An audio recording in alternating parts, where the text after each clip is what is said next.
Hello बच्चों, केवल sir के नवोदय क्लास में आप सभी का बहुत बहुत स्वागत है।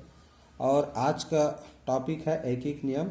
ऐकिक नियम से संबंधित 3-4 वीडियो अपलोड कर चुका हूँ यूट्यूब में, जिसे आप लोग नहीं देखे होंगे तो केवल सर का नवोदय क्लास के नाम से सर्च करेंगे यूट्यूब में तो आपको देखने को मिल जाएगा।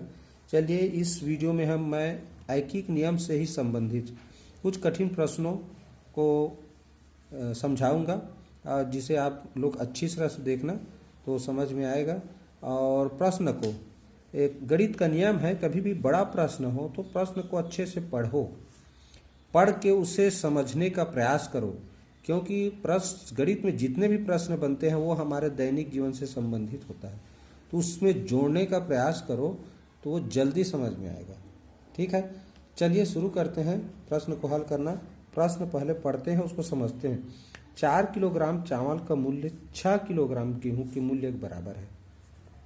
तो दो वस्तु है यहाँ, तो दो वस्तु के यहाँ नाम लिख लें। सबसे पहले तो 4 किलोग्राम चावल, 4 किलोग्राम चावल का मूल्य बराबर है कितना? 6 किलोग्राम गेहूं का मूल्य। दोनों का मूल्य बराबर है। प्रश्न में लिखा है 4 किलोग्राम चावल का मूल्य 6 किलोग्राम गेहूं का मूल्य बराबर है, तो दोनों का मूल्य क्या है? बराबर है, तो बीच में बराबर चिन्ह कर दिए। अब प्रश्न में देखो लिखा है 1 किलोग्राम चावल का मूल्य 12 रुपया है, तो 1 किलोग्राम चावल का मूल्य दिया है। 1 किलोग्राम चावल का मूल्य कितना है? 12 रुपया है। तो 1 किलो का 12 रुपया है, तो हमारे पास दिया कितना है? 4 किलो। तो 4 किलो का क्या होगा? 4 किलोग्राम का अधिक होगा, तो 12 के साथ 4 का गुणा हो जाएगा, तो 12 चौक कितना हो गया? 48। अब प्रश्न कह रहा है देखो कि 4 किलोग्राम गेहूं का मूल्य 6 किलोग्राम गेहूं के मूल्य के बराबर है, तो 4 किलोग्राम गेहूं का मूल्य कितना मिला हमें? 48 रुपये। इसका मतलब हुआ कि 6 किलोग्राम गेहूं का मूल्य कितना भी होगा? उसका भी मूल्य होगा 48 रुपया। अब प्रश्न में पूछा है 1 किलोग्राम गेहूं का मूल्य। हम जानते हैं ऐकिक नियम से कि अधिक का पता हो तो एक का ज्ञात किया जा सकता है। अब हमें 6 किलोग्राम गेहूं का मूल्य पता चल गया, 48 रुपया है। ठीक है, तो 1 किलोग्राम का कितना होगा? कम होगा। कम होगा, जब कहाँ कम होता है तो क्या करते हैं? भाग करते हैं। तो यहाँ हम 48 रुपया को वस्तु की मात्रा यानी 6 से भाग कर देंगे, तो 6 कम 6, 6 अट्ठे 48। तो इस तरह कितना मिला? 8 रुपये। ठीक, तो 8 रुपये किस में है? देखो पहला ऑप्शन में है, तो ये हमारा आंसर है। ठीक, ऐकिक नियम के सिद्धांत को याद रखना है हमेशा। इस प्रश्न में क्या था? 4 किलोग्राम चावल का मूल्य 6 किलोग्राम गेहूं का मूल्य बराबर है, ये दिया था, और केवल चावल के 1 किलो का पता था। ठीक, तो 1 का पता था, इसलिए अधिक का निकाल लिए। अगर अधिक का मूल्य पता होता तो 1 का निकाल सकते थे, तो 1 का मूल्य पता था हमें 1 किलो चावल का, इसलिए अधिक का निकाल लिए 4 किलोग्राम चावल का। उसके बाद प्रश्न में देखो जुड़ते गया है, 4 किलोग्राम चावल का मूल्य 6 किलोग्राम चावल के मूल्य के बराबर है, तो इसका निकल गया, मतलब 6 किलोग्राम गेहूं का भी निकल गया।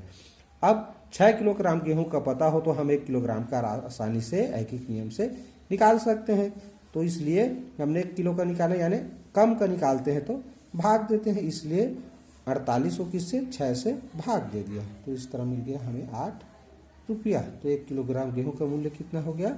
8 रुपये। ठीक है, चलिए अगले प्रश्न की ओर जाते हैं। ये हमारा दूसरा प्रश्न।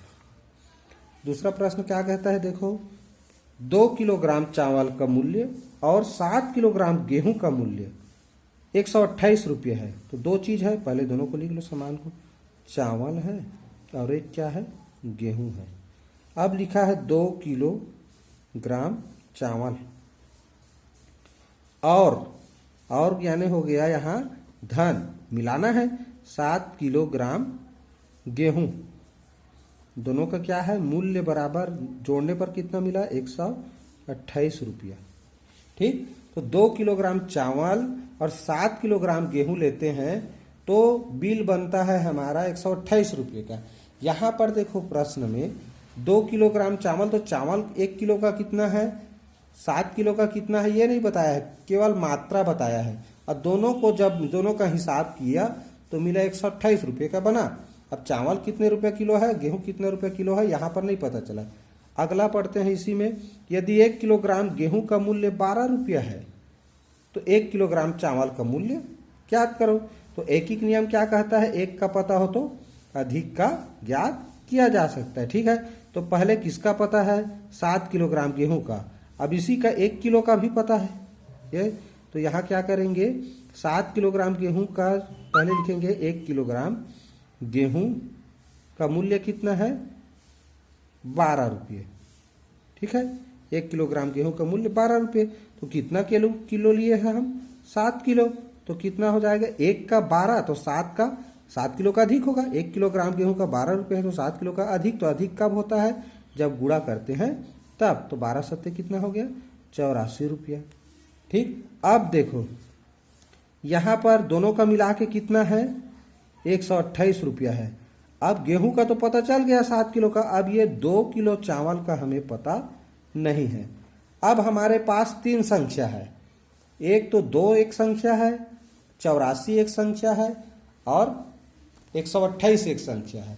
ठीक है, तो ऐसे स्थिति में क्या करेंगे, तो ऐसी स्थिति आए तो हमें क्या संक्रिया करना है, इसके लिए छोटा संख्या लेकर के उसको सोचना चाहिए। हमेशा छोटा संख्या जिसको उंगली में जोड़ सके। जैसे मान लो 2 वस्तु है, अब मान लो यहाँ 2 है, अब इसको तुम 5 मान लो और इसको मान लो 10। ये धन है, यहाँ धन है 84 रुपया और 2 किलो ऐसे बचा है। तो मान लो 2 किलो चावल का मूल्य, ठीक है, 2 किलो चावल का मूल्य मान लो 2 रुपया है। कितना, 2 किलो चावल का पता नहीं है मान लो। अब इसका मान लो 5 रुपया है और दोनों को जोड़ने पर 7 रुपया होता है। ऐसा मान के चलो कि भाई गेहूं का कितना आ गया, 5 रुपया और चावल का मिलाने पर 7 रुपया होता है। तो वास्तव में यहाँ पर अगर कहें कि 2 किलो चावल का कितना है तो तुरंत जान जाए कि भाई 5 में कितना जोड़ेंगे तो 7 आएगा, तो 2 जोड़ेंगे तो 7 आएगा। अब ये 2 उत्तर कैसे में आएगा, 5 और 7 के बीच में ऐसा क्या संक्रिया करेंगे तो 2 आएगा। तो आप लोग सोचना, 5 और 7 के बीच में गुणा करते हैं तो 5 सत्ते 35 हो जाता है। 5 और 7 को जोड़ेंगे तब 12 हो जाता है। 7 में 5 को घटाएंगे तो 2 आएगा। इसका मतलब क्या हुआ कि 7 में से 5 घटाने पर 2 आता है। इसका ये भी है कि कभी भी कुल दिया है और एक संख्या दिया हो, दूसरा संख्या पता नहीं है, जिन दोनों को आपस में जोड़ना है तो कुल में से हमेशा एक संख्या को घटा दो, ठीक है, तो वो संख्या पता चल जाता है। ठीक, इसलिए हम यहाँ क्या करेंगे, यहाँ भी वही है।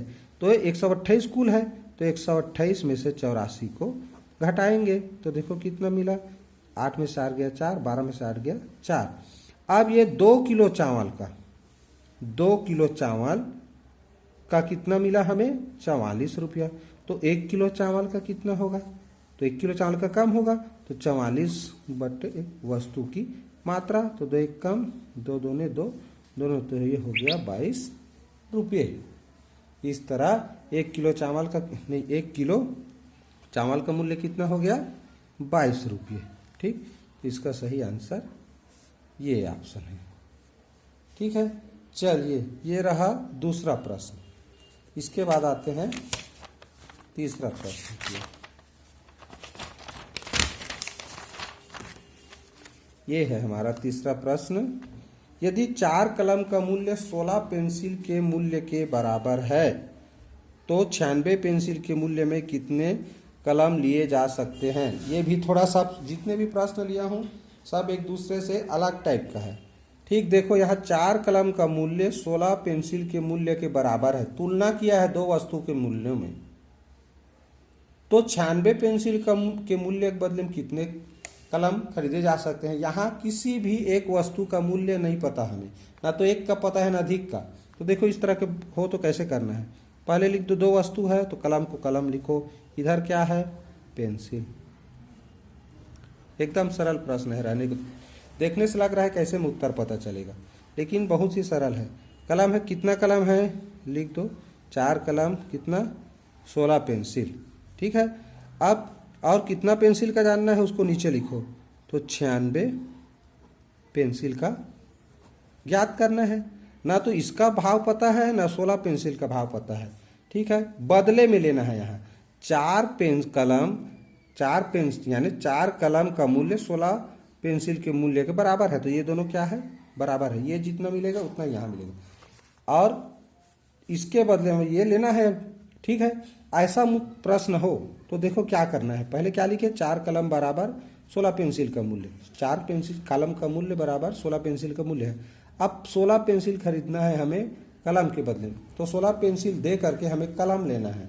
तो कैसे मिलेगा, देखो यहाँ देखो 16 का पहाड़ा पढ़ो कितने बार में 96 आया है। तो 16 एकम 16, 16 दूनी 32, 16 तीन 48, 16 चौक 64, 16 पंच 86, 16 छक्का 96। यानी 16 का जब 6 बार पहाड़ा पढ़े तब ये 96 आया है। ठीक है। तो यहाँ भी जब 16 का 6 बार पढ़े 96 आया, तो यहाँ 4 का भी 16 के साथ कितना बार, 6 के साथ गुणा करना पड़ेगा। 16 का 6 बार पहाड़ा पढ़े 96 आया। इसी तरह इसके साथ भी 6 बार पहाड़ा पढ़ना है 4 का भी। तो 4 छक्का 24, तो ये हो जाएगा 24 कलम।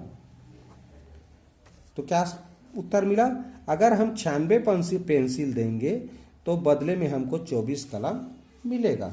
ठीक। तो इसमें आंसर का आंसर है तीसरा वाला, देखो 24 कलम।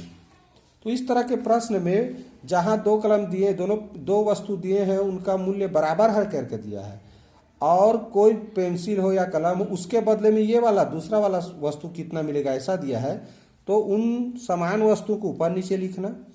इसका पहाड़ा पढ़ना, ऊपर जो कम रहेगा शुरू में, उसका पहाड़ा पढ़ना कितना बार पहाड़ा पढ़ने से आता है। तो उसका पहाड़ा पढ़ते गए तो 96 6 बार में आया। तो इसका मतलब इसका भी उतना ही बार पहाड़ा पढ़ना है।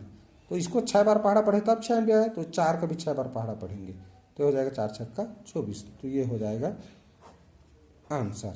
96 पेंसिल में हमको 24 कलम मिलेगा। चलिए ये हो गया तीसरा प्रश्न। अब आते हैं चौथा प्रश्न पे। ये भी देखने से कठिन लगता है लेकिन बहुत सरल तरीके से बना सकते हैं। 3 पेन और 5 पेंसिल का मूल्य 14 रुपया है। अब लिखते हैं पेन और पेंसिल। ठीक। अब ये कितना पेन है, 3, पेंसिल कितना है 4, और लिखा है मतलब धन।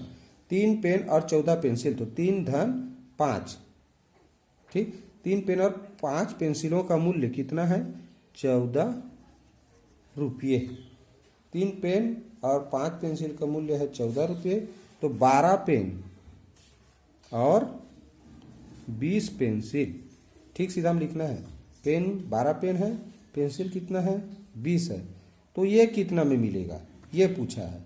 अब ये हमें पता नहीं है कितना मिलेगा, दोनों को मिला मतलब 12 पेन और 20 पेंसिल को मिलाकर कितना मिलेगा ये पता नहीं है। अब देखो ना, तो हमें 1 पेन का भाव पता है, ना ही 5 पेंसिल का भाव पता है। यहाँ फिर भी आसानी से ज्ञात कर सकते हैं। कैसे, देखो ये हमेशा अनुपातिक होते हैं। अनुपात मतलब इसका एक गुणज होता है, नीचे वाला जो प्रश्न में पूछा जाता है वो हमेशा। ठीक है। देखो 3 का कितने बार पहाड़ा पढ़ने से आ रहा है, देखो 3 एकम 3, 3 दूनी 6, 3 3 9, 3 4 12, 4 बार पहाड़ा पढ़ने से आया है। तो ये भी हमेशा उतना ही गुणज होगा। 5 जैसे 3 का 4 गुणज 12 है, तो ये 5 का 4 गुणज ही रहता है। ठीक है। 4 गुणज सब प्रश्न में हो ऐसा नहीं है, मतलब ये जो गुणज है वो समान रहता है। तो ये देखो 5 का भी 4 बार पहाड़ा पढ़े तो 20 आया है ना।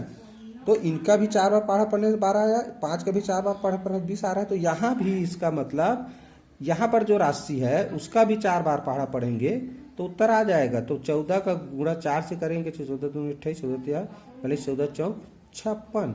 तो ये हो जाएगा 56 रुपये। देखिए कौन सा ऑप्शन में है ये।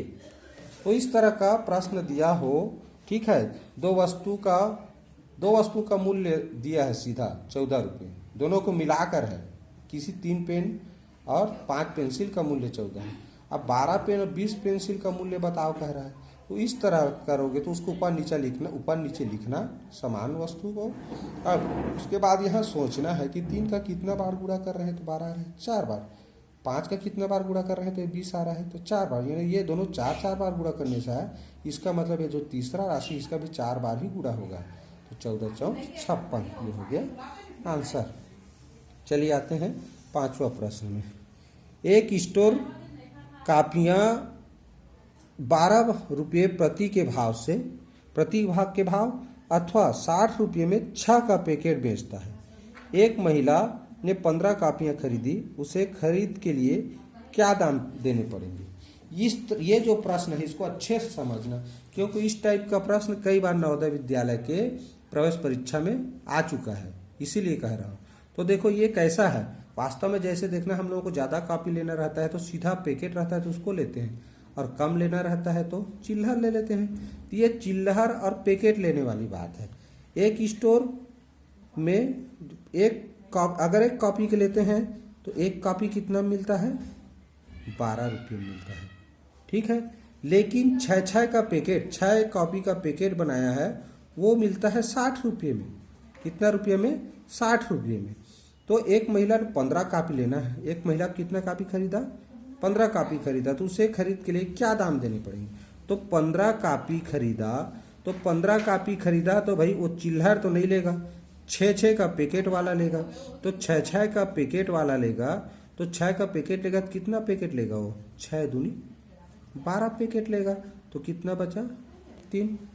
तो यहाँ क्या किया हमने, जो कितना खरीदना है उसको, कोई भी वस्तु, यहाँ वस्तु का नाम बदल सकता है, वस्तु की संख्या बदल सकता है इस प्रश्न में, ठीक। तो जितना भी वस्तु खरीदना है, जितना भी वस्तु की संख्या खरीदना है, उस संख्या को लिख देना भाग चिन्ह के अंदर, ठीक। अब एक पैकेट में कितना वस्तु है उसका भाग करना। एक वस्तु कितना वस्तु है एक पैकेट में, तो एक पैकेट में कितना है, 6 का पैकेट बना है, माने 6 वस्तु का एक पैकेट है, उससे भाग करना। अब भाग करने पर शेष फल भी बचेगा, भागफल भी बचेगा। तो भागफल के साथ, ये भागफल क्या है वास्तव में, पैकेट की संख्या है। क्या है, पैकेट की संख्या है। अब एक पैकेट, 2 पैकेट खरीदा, तो एक पैकेट का कितना दिया है देखो 60, तो 2 पैकेट का 60 से गुणा कर देंगे तो कितना हो जाएगा, 2 शून्य 0 और 2 छक्का 12, ठीक। अब ये 3 शेष है, ये क्या है, 3 कापी को वो चिल्लहर खरीदा, क्योंकि 12 कापी तो उसने 6 का पैकेट लिया, 12 कापी हो गया। अब 3 कापी और लेना है, उसने 15 कापी खरीदा, तो 3 जो कापी बच गया उसने 12 रुपये भाव से खरीदा, क्योंकि एक कापी का 12 रुपये है, तो इसका गुणा कर देंगे, 12 तिया 36, 12 तिया 36 हो गया। अब 120 और 36 को क्या करेंगे, जोड़ेंगे, तो यहाँ लिख के जोड़ लेते हैं इस तरह, 6 3 2 5, तो ये हो गया 156, ठीक।